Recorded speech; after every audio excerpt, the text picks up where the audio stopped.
Alors, le jeu que je vais vous présenter s'appelle What Happened. C'est un jeu d'enquête en noir et blanc dans lequel on incarne un esprit d'une personne décédée qui tente de comprendre comment elle est morte. Donc pour ça, on va devoir naviguer dans nos souvenirs, des souvenirs parfois un peu abstraits ou avec des zones d'ombre qu'il va falloir révéler en récupérant des indices clés dans chacun de ces souvenirs et faire les liens entre les différents souvenirs. Donc, dans ce jeu, on va avoir des points de vie en haut à gauche, on va avoir un inventaire qui est accessible ici. Tout se déroule à la souris. On clique gauche sur des éléments pour interagir avec eux. On clique droit pour revenir en arrière. Ici, dans cette première interface, on va avoir deux souvenirs qui sont représentés par des bulles, comme si on était à l'intérieur de notre mémoire, et on va pouvoir y accéder. Ici, on a du rouge sur du blanc. On a aussi un autre souvenir, mais qui semble très opaque. Si je clique dessus, souvenir oublié, je vois une fenêtre qui s'ouvre avec écrit souvenir fragmenté. Je vois deux as se disputent une prison. Il semble qu'il faille rentrer des choses depuis notre inventaire ici dans des slots. Mais pour l'instant, on n'a rien du tout, donc on verra ça plus tard. On va se concentrer sur le premier souvenir qui s'intitule Du rouge sur du blanc, à chaque fois des textes très abstraits, comme si on avait du mal à se remémorer, même la manière même de parler, et juste des mots-clés précis. On va comprendre, on ne tient pas complètement par la main dans ce jeu, l'idée c'est vraiment de devoir déduire des choses par nous-mêmes. Donc on clique dessus et on rentre dans le souvenir et on voit visiblement une scène de blizzard, une tempête en pleine montagne avec de la neige et on va pouvoir tourner autour de cette scène pour révéler des éléments cachés. Je vais revenir sur la première vue et on voit qu'au centre il semble y avoir quelque chose. Si je passe la souris, il est écrit mon corps mort je crois. Je vais pouvoir cliquer dessus et récupérer des informations dessus. À chaque fois, on voit qu'il y a de nouveaux éléments interactifs. Quand on clique sur des choses, ça nous révèle de nouvelles choses. Donc ici, je vais pouvoir me concentrer sur le haut de son corps. On voit un corps dans la neige hein, qui tient visiblement un téléphone et on voit du rouge au niveau de son visage. On lit moi griffure tatouage, je clique dessus et effectivement on voit le visage de quelqu'un avec une griffure, un tatouage en forme de lune certainement et je vais pouvoir faire clic droit pour revenir en arrière. Je vois autre chose, un téléphone. Dessus, il y a deux informations. Visiblement une fenêtre de GPS. Je vais pouvoir cliquer dessus. Fast Tracker, comme si on traquait visiblement quelque chose qui se trouvait à 6 mètres. On a une notification d'une certaine Stella avec une étoile. Stella l'étoile, laisse tomber, rentre. Ok. Toutes ces informations-là, on les stocke dans notre inventaire. On va pouvoir les utiliser par la suite. Ici, on voit une zone d'ombre, révéler ce qui est oublié. Si je clique dessus, j'ai une nouvelle fenêtre, un peu comme la précédente, qui s'ouvre. Un fragment de mémoire oublié, ça a un lien avec d'où je viens, là d'où je viens, où. Mais d'où est-ce qu'on vient? Pour l'instant, on n'a pas les informations qu'il faut pour y répondre. Si on tente d'y répondre avec quelque chose, on va pouvoir sélectionner un des objets de notre inventaire et le valider. Problème, c'est une erreur. L'écran va devenir rouge et on va perdre un de nos points de vie.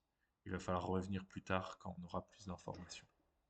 On va pouvoir tourner autour de chaque élément et voir peut-être des choses cachées. Par exemple, ici, on voyait qu'il y avait du sang. Et effectivement, quand je tourne, j'ai l'arrière du corps de la personne et je vois que il y a une cheville déchirée avec du sang. Visiblement, la personne s'est blessée et est tombée dans la neige. On en saura plus en se baladant. Si je tourne à gauche, on voit ici, effectivement, il y a aussi une zone d'ombre cachée. Il y a quelque chose là, douloureuse chose. A priori, on ne sait pas encore ce que c'est. Il va falloir continuer d'enquêter. Il y a un tronc vide sur lequel on peut interagir. Peut-être qu'en tournant autour, on a des informations. Ah oui, ici on a une clochette au nom d'un certain Eduardo. Si je tourne autour, on retrouve un certain icône. Peut-être qu'on l'a déjà vu. Peut-être que ça nous servira. En tout cas, c'est des éléments qui vont nous permettre de comprendre un petit peu qu'est-ce qui s'est passé ici. Pourquoi on a un cadavre au milieu de nulle part. Je continue de tourner autour de la scène et je trouve une nouvelle information, un panneau d'orientation avec écrit 5 mètres rocher du diable. On a une autre information ici. Il y avait quelque chose ici. On ne sait pas quoi. On peut tourner à chaque fois autour, mais il n'y a rien de caché. Ici, on a quelque chose. C'est pas très lisible. Je vais tourner autour. Ah, Montriche à 14 km dans cette direction. Et enfin, ici on a un panneau au sol, peut-être un élément qui était sur le panneau avant et qui est tombé, ce qui expliquerait pourquoi il y avait quelque chose sur le panneau qui est manquant. Et on peut lire lac au castor à 2 km. Très bien. À partir de là, on va peut-être pouvoir, on a fait un tour, on a une vision d'ensemble et on va pouvoir revenir ici, essayer de résoudre cette première zone d'ombre. Un fragment de ma mémoire oubliée, ça a un lien avec là d'où je viens. Où ça? Où est-ce qu'on vient? Peut-être quelque chose en lien avec les panneaux. Les panneaux nous donnent des directions. Mais comment savoir du coup d'où on vient précisément? Eh bien, en observant la scène, on a la réponse. On voit que cette personne, elle a marché dans la neige. Elle est tombée visiblement sur quelque chose ici, mais si on remonte les traces, les empreintes dans la neige, on peut savoir d'où il vient. On voit qu'il vient de tout en haut là-bas. Si je tourne, on voit qu'il vient de la gauche par rapport à cette vue. Alors s'il vient de la gauche, quel panneau correspondrait à là d'où on vient? Eh bien la réponse c'est celui-ci, c'est le lac au castor. Parce que même s'il semble tourner vers la droite, si on le remet à l'envers, eh bien il est bien orienté vers la gauche, en se référant à la manière dont sont écrits, au sens des mots. Et donc on comprend que il vient de la gauche, il vient du lac au castor. Donc on va pouvoir cliquer, cliquer sur la zone d'ombre et rentrer l'information, lac au castor. On valide et ça nous restaure bien notre vie et on révèle un élément caché, une grille en métal qu'on va pouvoir stocker, certainement une sorte de cage que l'homme, on pourrait supposer, transportait. On pourrait que ça pourrait avoir un lien avec la chose qui l'a griffé, ou même avec ce qu'il traquait sur son téléphone. On en saura certainement plus dans le prochain souvenir. D'ailleurs, on a certainement suffisamment d'informations maintenant pour révéler notre autre souvenir, un souvenir plus ancien. Et pour ça, bah, on va pouvoir cliquer dessus, je suis revenu en arrière, et on doit répondre à une sorte d'énigme, deux astres qui se disputent une prison. Alors la prison, on pourrait supposer ce que c'est, donc on suppose qu'ici il y a deux astres à rentrer, et ici une prison. La prison, on peut supposer que c'est la grille en métal qui ressemble à une cage, une sorte de prison. Mais les deux astres, qu'est-ce que c'est? Eh bien, tout simplement, on peut deviner que le premier astre, on pourrait supposer que les astres, c'est des personnes, parce que des astres qui se disputent, c'est pas très logique, mais peut-être que c'est une manière figurée de parler de personnes. Et on voit qu'effectivement, sur notre cadavre, on avait un tatouage de lune.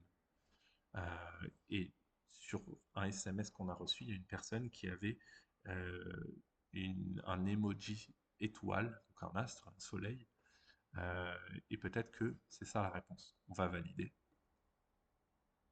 Et effectivement, c'était la bonne réponse. Cette zone d'ombre disparaît et ça nous révèle le deuxième souvenir, deux astres qui se disputent du coup à propos d'une prison. On pourra comprendre peut-être mieux dans ce souvenir qu'est-ce qui arrive. Ma démo s'arrête ici. La suite du jeu n'est pas encore créée. L'idée, c'était vraiment de proposer une première version avec une première phase de gameplay. L'idée, c'est que je puisse développer ce jeu beaucoup plus en profondeur par la suite, avec d'autres scénarios, peut-être 5 ou 6 scénarios, mais à chaque fois une intrigue autour de la mort d'une personne. Et on doit comprendre en naviguant dans ses souvenirs. Dans les autres scénarios, il y aura plus de souvenirs. Là, dans ce scénario-là, j'ai conçu un souvenir sur deux.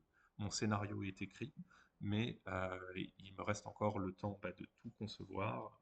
Et en 3 semaines, c'était évidemment pas possible de faire un scénario complet. Donc voilà, vous avez un premier aperçu du jeu.